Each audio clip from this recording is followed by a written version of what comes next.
Washington, this is VOA News.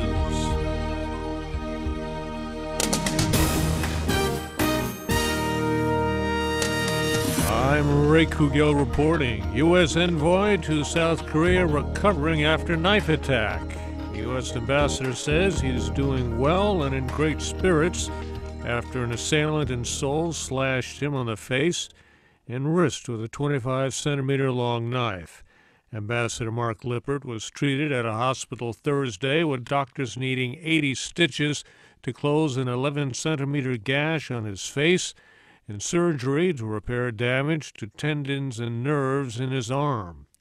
Robert Ogburn is the Minister Counselor for Public Affairs at the U.S. Embassy in Seoul. The ambassador is awake and in good spirits, and he wishes to convey how appreciative he is of the well wishes from President Park, from Vice Foreign Minister Cho, and the many, many Koreans who have sent him messages wishing that he have a speedy recovery. The attack occurred as Ambassador Lippert attended a forum on Korean reconciliation.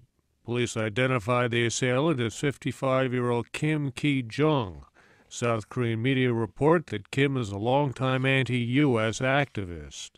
Suspected Boko Haram militants have attacked a village in northeastern Nigeria, killing at least 68 people. Witnesses tell VOA the militants attacked the community of Njaba in Borno State before dawn Tuesday.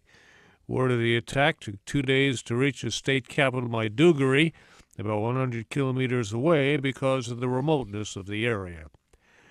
Liberia says it released its last confirmed Ebola patient with no new cases reported for more than a week. Liberia must complete 42 days with no new cases reported before it can be declared Ebola-free. Meanwhile, Sierra Leone and Guinea are facing increasing Ebola cases once again. This is VOA News. The top military commander of Syria's al-Qaeda-affiliated Nusra Front was killed Thursday in an attack apparently targeting a high-level meeting of the group. Abu Humam al-Shami died along with several Nusra Front members. State-run Syrian media report that government forces carried out the strike against the militants in Idlib province. U.S. Secretary of State John Kerry met Thursday with Gulf state officials in Saudi Arabia, seeking to ease their concerns about a possible nuclear agreement with Iran. Secretary Kerry arrived in Riyadh after holding 3 days of meetings with Iranian Foreign Minister Mohammad Javad Zarif in Switzerland. Western officials are trying to reach a framework agreement with Iran by a March 31st deadline. Iraqi defense officials claim they have cut off supply routes to Islamic State fighters inside Tikrit. Militants set fire to oil-filled trenches to stop the government advance. Edward Uranian reports.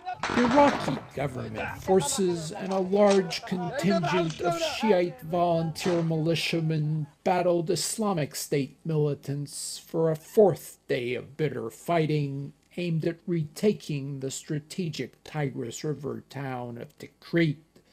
The mostly Sunni town lies 80 kilometers north of Baghdad and is a key outpost on the route to Iraq's second largest city, Islamic State-held Mosul. Arab media reported both sides continued to dig into their positions, with government forces cutting off supply routes into the city. Edward Uranian for VOA News, Cairo. The most prominent touring circus in the U.S. says that by 2018 it will end its century-old display of Asian elephants, bowing to growing public concern about how the giant animals are treated. The Ringling Brothers and Barnum and Bailey Circus uses 13 elephants in its 3 shows that travel to 115 cities a year. For decades, the elephants have been featured in parades as the Ringling Circus arrives in cities. They also play prominent roles in the shows. Ringling says that as use of the touring elephants is phased out, the animals will join 29 others the company owns at its Elephant Preserve in the southern state of Florida. The Boston Marathon bombing trial of Dzhokhar Tsarnaev continued for a second day Thursday with testimony from her survivor, who described the moments after the 2013 attack as pure carnage. Race spectator Jeff Bauman, who lost both legs in the explosions near the finish line of the race, told the jury that he bumped into Tsarnaev's older brother, Tamerlan, along the race course moments before the blast killed 3 people and injured another 264.